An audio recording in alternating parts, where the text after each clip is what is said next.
Hello students, welcome back. I am giving you online classes of 9th class, and this one is our fourth video about the first lesson of your book Beehives. So take interest, try to understand. Okay जैसा कि students मैं आशा करता हूँ कि आप लोग रुचि ले रहे होंगे। हमारा जो पिछला वीडियो था उसमें हमने 7th पैराग्राफ देखा था और उसमें किस तरह से टॉमी और मार्जी के बीच में डिस्प्यूट हो रहा है, डिस्कशन हो रहा है ओल्ड स्कूल को लेकर के। जैसा कि टॉमी ने उसको बताया कि इस तरह से वहाँ उस ओल्ड स्कूल्स में ह्यूमन टीचर होते थे और वो किस तरह से बच्चों को सामूहिक रूप से पढ़ाते थे और सेम थिंग जो सारे बच्चे हैं वो सीखते थे। तो आज हमारे वीडियो का थोड़ा तरीका अलग है। बुक आपके सामने है और वर्ड टू वर्ड में मीनिंग बताऊंगा। और सबसे इम्पॉर्टेंट काम जो आपको करना है, हर वीडियो से पहले आपको जो भी आगे पढ़ाया जा रहा है उसके डिफ़िकल्ट वर्ड ऑलरेडी पहले से अपनी नोटबुक में लिख कर रखें, ताकि आपको चैप्टर को, लेसन को समझने में काफ़ी आसानी रहेगी। जैसा कि मैंने आपको पहले बताया कि आप लोगों की रुचि, आपका इंटरेस्ट हमारे इस प्रोसेस को इजी कर देगा।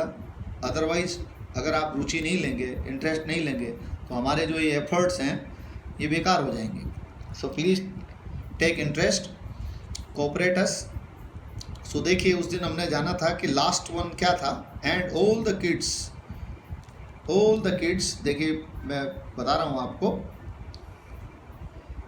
एंड ऑल द किड्स मैंने आपको बताया था, मैंने आप बच्चों से, स्टूडेंट से, learn the same thing. Learn में जानते हैं आप, लर्न इसमें केवल टी लगा कर भी, हम एन के बाद टी लगा कर भी इसको सेकंड और थर्ड फॉर्म बना सकते हैं। लर्न माने सीखना होता है। The same thing, all the kids learn the same things.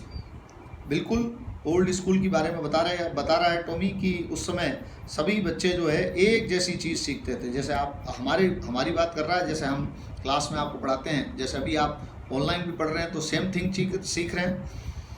Sure means जानते हैं आप, श्योर माने पक्का है, बिल्कुल श्योर। इससे श्योरली बना है, इसका ऑब्जेक्ट होता है unsure. Sure, if they were the same age, हाँ बिल्कुल वो अब लगभग सेम एज के भी होते थे। लगभग वो सेम थिंग ही नहीं सीखते, बल्कि एक क्लास के अंदर बच्चे सेम एज के भी लमसम होते थे। तो ये हमने जाना, ये डिस्कशन उनके बीच चल रहा था। उसके बाद 8th पैराग्राफ को शुरू करते हैं आज के लिए हम। But my mother says a teacher has to be adjusted. Tommy के ये मार्जी जो है वो कह रही है, but my mother says a teacher has to be adjusted to fit the mind of each boy and girl it teaches. लेकिन मेरी माँ तो बताती है, मदर में जानते हैं आप लोग, सेज सेड, ये 3 फॉर्म होती है कहने की, तो ये इसकी SIS फॉर्म है।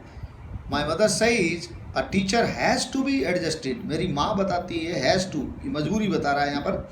Has to be adjusted, passive में इसकी मजबूरी है प्रेजेंट की। Adjusted to fit the mind of each boy and girl it teaches. मेरी माँ तो ये बताती है कि प्रत्येक बच्चा जो है, लड़का हो चाहे लड़की, बॉय स्टूडेंट्स हो, टीचर को उसके माइंड के अकॉर्डिंग, यानी बच्चा क्या जानता है, बच्चे की क्या स्थिति है, उसके अनुसार उसको एडजस्ट किया जाता है टीचर को, जिसको वो पढ़ाता है। जैसे अभी ऊपर बताया गया था, उसको जियोग्राफी सब्जेक्ट में वो कवर नहीं कर पा रही थी, पिकअप नहीं कर पा रही थी, क्योंकि उसको मैकेनिकल टीचर जो था वो तेज़ चल रहा था। उसकी जो क्षमता थी लर्निंग की, उससे ज़्यादा, उसकी एज की जो क्षमता थी उससे ज़्यादा वो तेज़ चल रहा था, ज़्यादा बड़े बच्चों के लायक था वो। तो उसकी माँ ने बिल्कुल सही बात की, क्योंकि ये 25th जो सेंचुरी है, जिस समय की ये बात कर रहा है, पूरा फ्यूचर स्कूल की, उस समय जो टीचर्स जो हैं वो बच्चों के माइंड के अकॉर्डिंग फिट होंगे, वो माइंड के अकॉर्डिंग टीच करेंगे।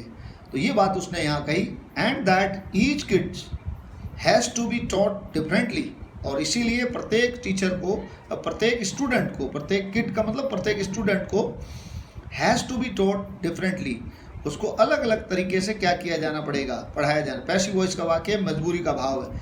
Taught, teach, taught, taught, 3 form आप लोगों ने पढ़ी होगी अपनी शुरुआती क्लासेज में, टीच, टॉट, टॉट, डिफरेंटली। और इसीलिए प्रत्येक बच्चे को जो है वो, प्रत्येक किड को जो है, प्रत्येक स्टूडेंट को जो है वो अलग अलग तरीके से पढ़ाया जाता है, उसके माइंड लेवल के अनुसार। ऐसा उसने अपनी माँ की बात वहाँ पर कही।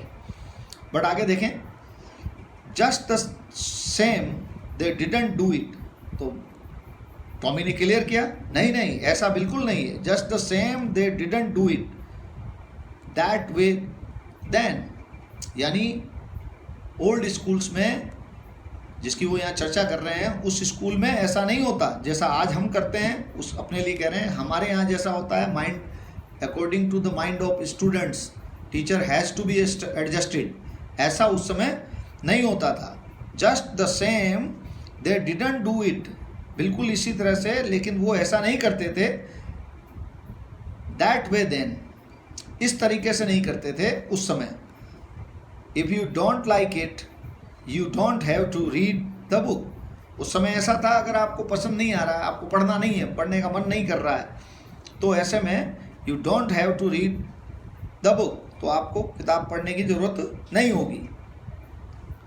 ये फिर उसने, टॉमी ने उसको कहा, अगर तुझे पसंद नहीं आ रहा है, तुम्हें पसंद नहीं आ रहा है, उसने व्यंग मारा उस पर, तो तुम्हें पढ़ने की कोई आवश्यकता नहीं है, मजबूरी नहीं है कि तुम पढ़ो, इसको पढ़ो, ऐसा कोई ज़रूरी नहीं है। I didn't say I didn't like it. फिर उसने, मार्जी ने देखा कि भैया बिगड़ रहा है, टॉमी उस पर गुस्सा हो रहा है, तो फिर उसने कहा नहीं नहीं ऐसी बात नहीं, आई डिडंट से, मैंने ऐसा नहीं कहा, आई डिडंट लाइक इट, कि मैं इसको पसंद नहीं करती, यानी इस बुक को पसंद नहीं करती, मैंने ऐसा तो नहीं कहा। मार्जी सेड क्विकली, मार्जी ने ये बात बड़ी तेज़ी से कही। क्विकली मीन्स आप जानते हैं, क्विक माने तेज़ी से, क्विक माने तेज, और इससे ही एडवर्ब बनाया एल वाई लगा करके, क्विकली, और एल वाई लगा करके एडवर्ब बनाया जाता है, आपको पता ही है। तो और एडवर्ब क्या होता है जानते ही आप लोग, एडवर्ब क्रिया विशेषण होता है, क्रिया की विशेषता बताता है। जैसे यहाँ सेड की विशेषता बताई इसने, सेड कहा उसने, कैसे कहा, क्विकली, तो ये एडवर्ब हो गया। और एडवर्ब का मतलब होता है क्रिया विशेषण, क्रिया की विशेषता बताने वाले, और ये कई प्रकार के होते हैं। एडवर्ब ऑफ मैनर है ये जैसे मैनर है, adverb of manner. मार्जी said quickly, मार्जी ने कहा नहीं नहीं ऐसी बात नहीं है, आई डिडंट लाइक इट, मैंने नहीं कहा ऐसा कि मैं इसे पसंद नहीं करती हूँ। She wanted to read about those funny schools, और वो तो चाहती है कि वो उस फनी स्कूल, यानी उस अजीब प्रकार की, जो फनी मीन्स, वैसे फनी माने मजाक किया, हंसी मजाक से भरा हुआ, लेकिन यहाँ फनी से मतलब स्ट्रेंज, वो जो स्ट्रेंज टाइप की जो स्कूल्स हैं, पुराने टाइम की स्कूल्स, मैं तो उनके बारे में जानना चाहती हूँ। सी वॉन्टेड, वॉन्टेड माने आप जानते हैं, वॉन्टेड, वॉन्ट माने चाहना, to read about those funny schools, they weren't even half finished, अभी वो दोनों, उन्होंने अपनी बात आधी पूरी की ही नहीं थी। व्हेन मार्जीज मदर कॉल्ड, तभी मार्जी की माँ ने उनको पुकारा। कोल्ड माने जानते हैं, कोल्ड माने पुकारना। They weren't even half finished, half finished का मतलब अभी उनका काम, उनका डिस्कशन आधा हुआ ही था, तभी मार्जी की माँ ने उसको पुकारा, मार्जी स्कूल, मार्जी स्कूल, मार्जी तुम्हारे स्कूल का क्या हो गया है, समय हो गया है। मार्जी लुक्ड अप, मार्जी ऊपर देखती है और कहती है नॉट येट, मम्मा, मम्मा में जानते हैं मदर, नॉट येट, येट माने अभी, और नॉट माने नहीं, अभी नहीं हुआ है मम्मा, अभी मेरा स्कूल का टाइम नहीं हुआ है। नाउ सेड मिसेस जॉन्स, उनकी माँ जिनका नाम मिसेस जॉन्स था, उन्होंने कहा, now said Mrs Jones and it's probably time for Tommy too, और उन्होंने कहा तुम्हारा ही नहीं, संभवतया, प्रोबेबली मीन्स परहैप्स, शायद, संभवतया तुम्हारा भी समय हो गया। प्रोबेबली मीन्स संभवतः time for Tommy too, Tommy का भी टाइम हो गया है, यानी टॉमी को भी स्कूल जाने का समय हो चुका है। केवल तुम्हारा ही नहीं, टॉमी का भी जाने का समय हो चुका है। यहाँ तक सबको समझ में आ गया होगा, I hope so. Probably means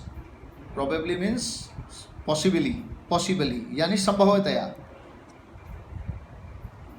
मार्जी said to Tommy, can I read the book some more with you after school?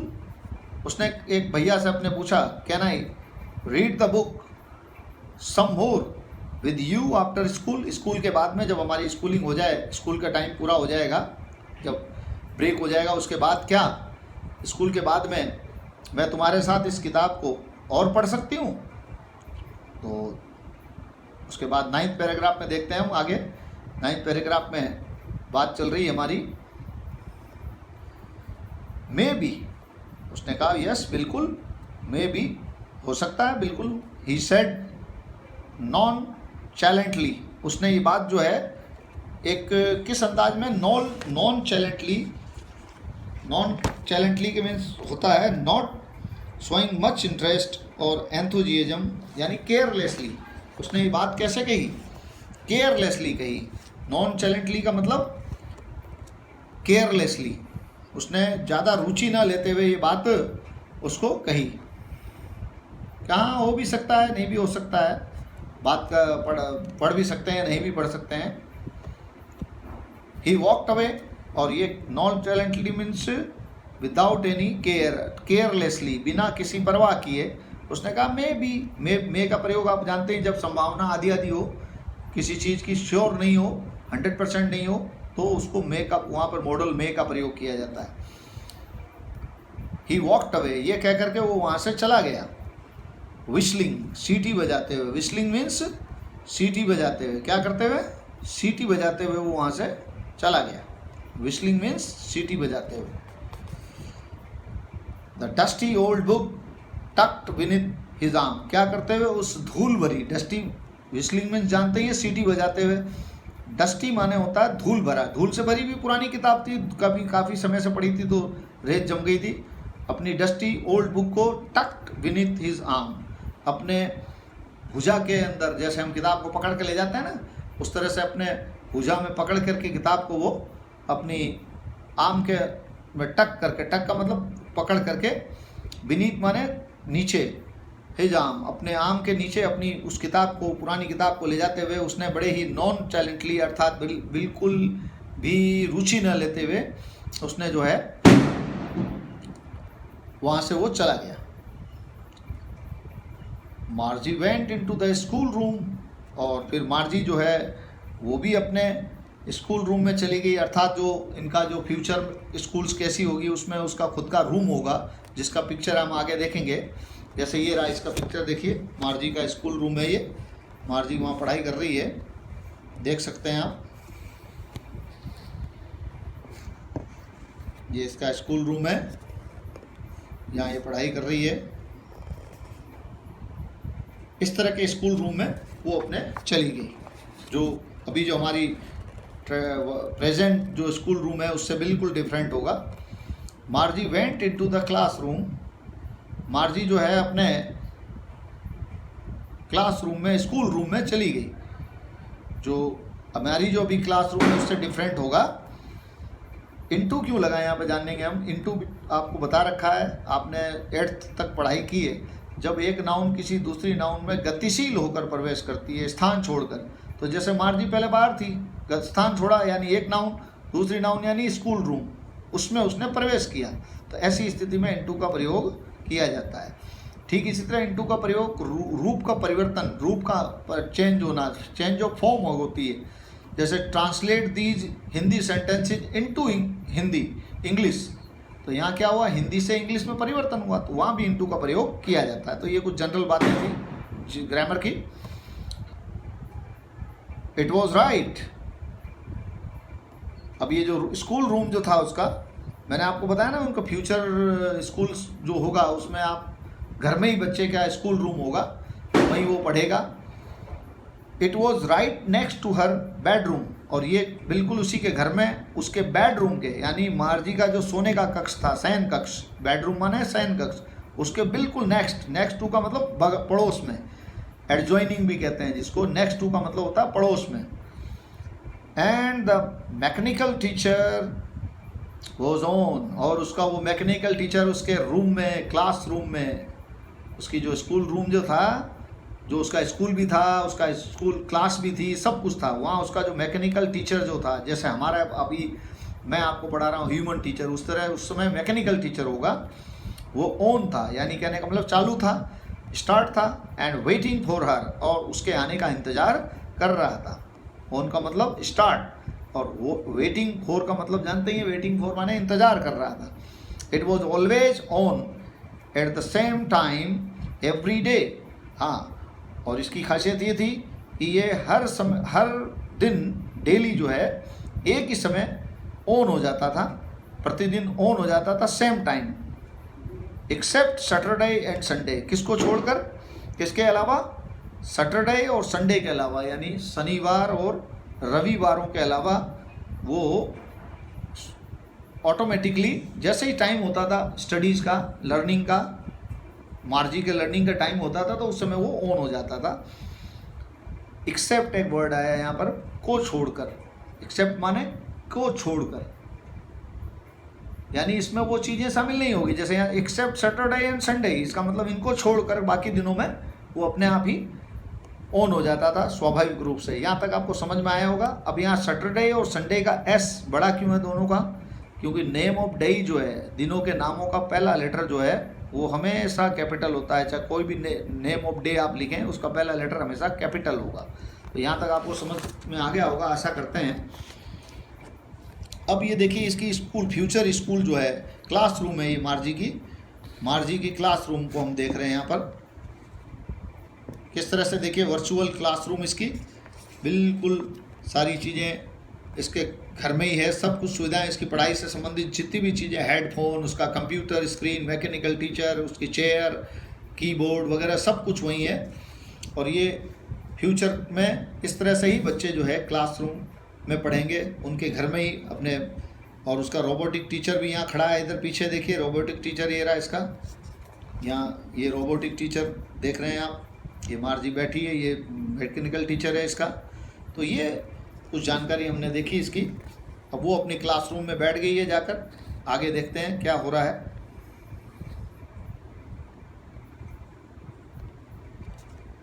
देखिए ये क्या लिखा है, the mechanical teacher was flashing on the screen.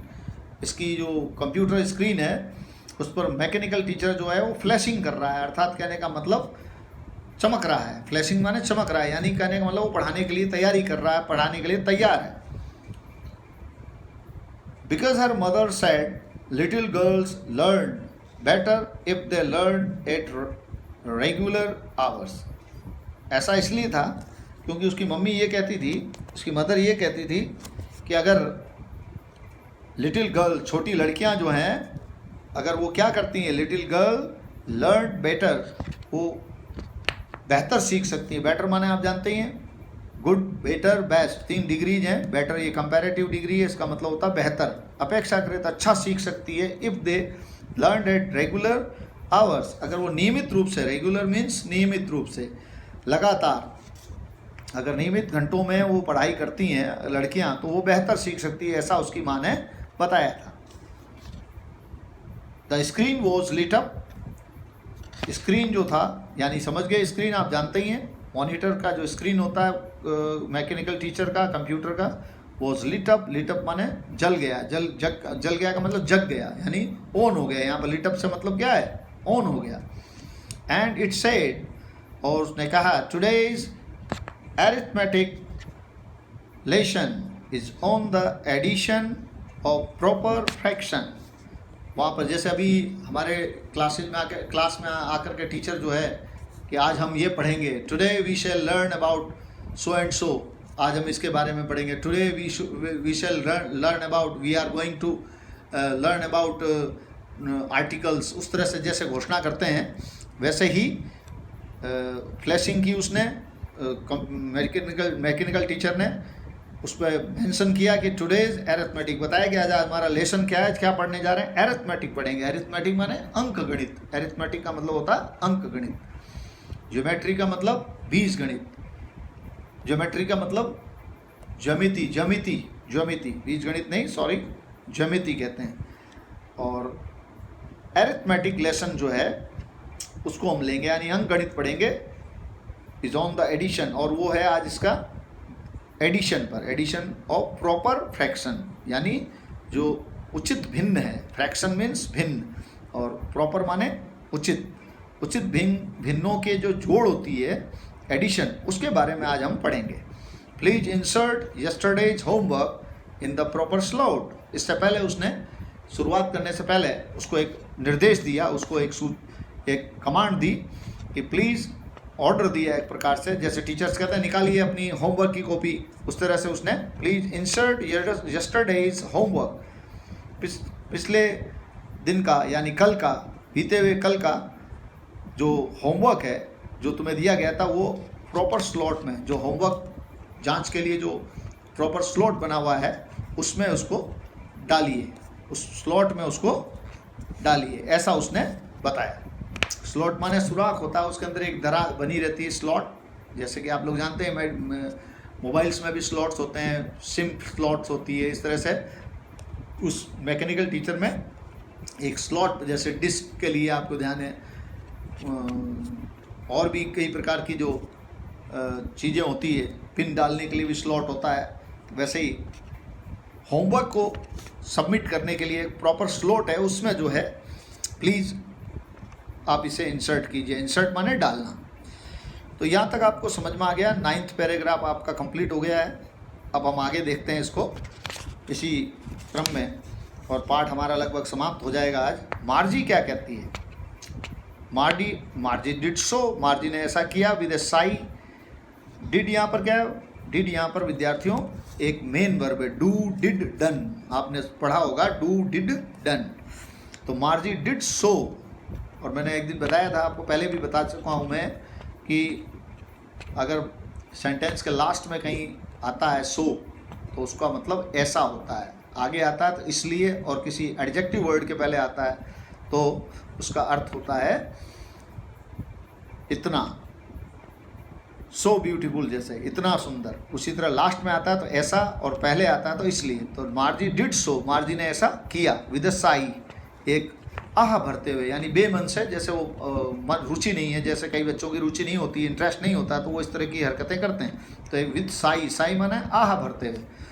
She was thinking about the old schools, क्योंकि उसके दिमाग में तो वही ओल्ड स्कूल्स के बारे में घुसा हुआ था, जो अभी उसने उस किताब के माध्यम से टॉमी से जाना था। उस ओल्ड स्कूल्स की बातें वो दिमाग में थी उसके। They had when her grandfather was a little boy, वो स्कूल्स जब उसके जो ग्रैंडफादर यानी उसके दादा के दादा जो थे, वॉज अ लिटिल बॉय, एक छोटे बच्चे थे, उस समय की बात को वो याद कर रही है। उस समय के स्कूल की, यानी बहुत पुरानी, यानी 400 साल पहले की, 25वीं शताब्दी से 400 साल पहले की स्कूल्स, 500 साल पहले की स्कूल्स की वो बात कर सोच रही थी, ओल्ड स्कूल्स के बारे में।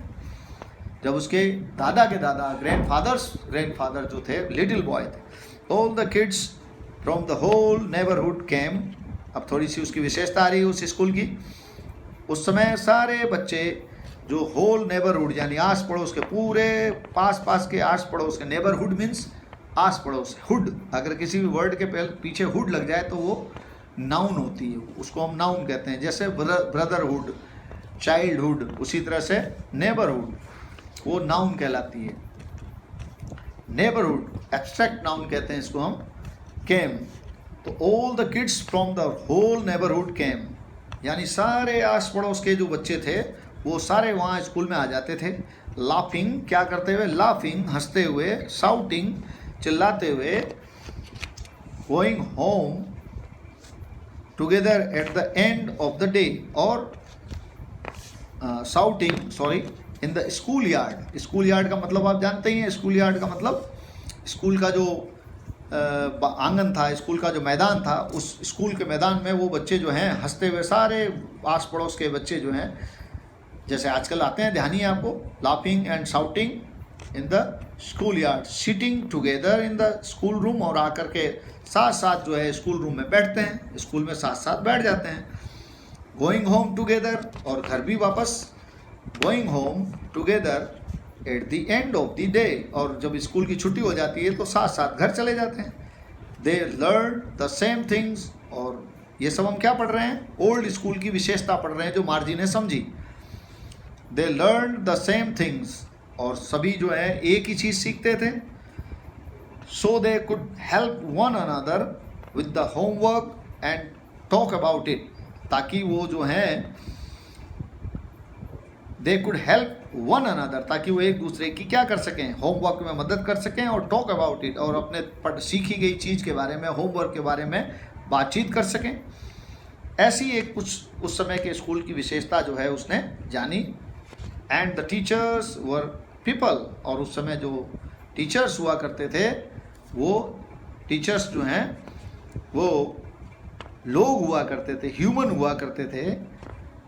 The mechanical teacher was flashing on the screen, इसी बीच मैकेनिकल टीचर जो है वो एक बार फिर स्क्रीन पर फ्लैशिंग कर रहा था अर्थात चमक रहा था। When we add fraction 1.5 and 1 and 4, यानी वो अपनी पढ़ाई शुरू करा रहा है, यानी उसको पढ़ाना शुरू करता है, टीच कर रहा है।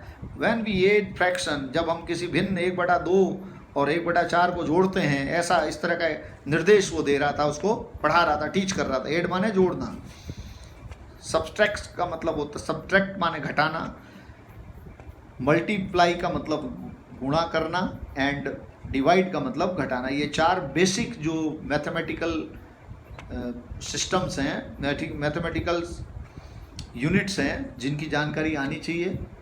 Add, subtract, multiply and divide. तो वो बता रहा था कि जब हम 1/2 भिन्न को 1/4 भिन्न से जोड़ते हैं तो क्या होता है, इस तरह की वो जानकारी दे रहा था।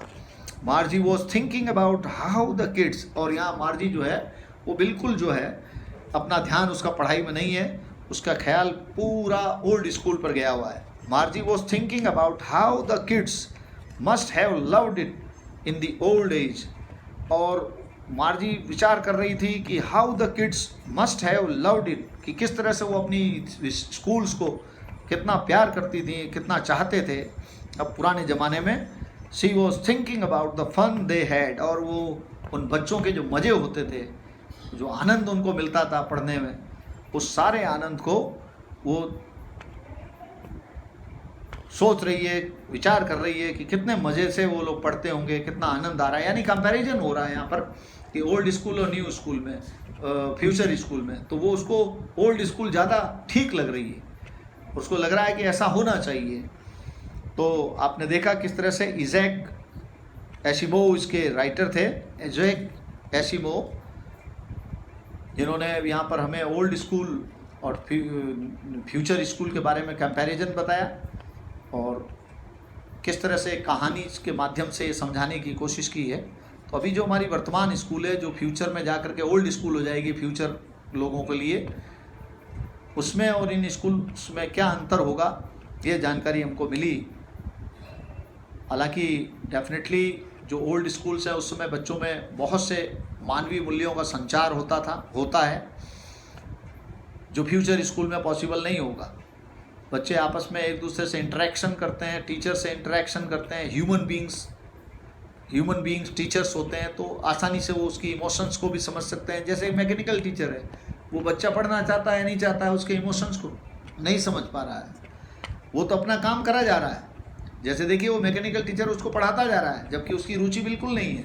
यहीं अगर ह्यूमन क्लास होती, या अभी अब प्रेजेंट क्लासरूम होती, ह्यूमन टीचर के पढ़ाने वाले होते, तो डेफिनेटली वो बच्चे की भावना को समझ सकते थे। तो आज के लिए इतना बहुत है बच्चों, बाकी चीज़ें बाद में देखेंगे। तो हमने देखा किस तरह से ओल्ड स्कूल और फ्यूचर स्कूल में कंपैरिजन हुआ यहाँ पर, और बच्चों ने, उन बच्चों को लगा कि रियली जो ओल्ड स्कूल्स हैं वो बड़े ही आनंद से अपनी पढ़ाई करते थे, बड़ा आनंद उनको आता था।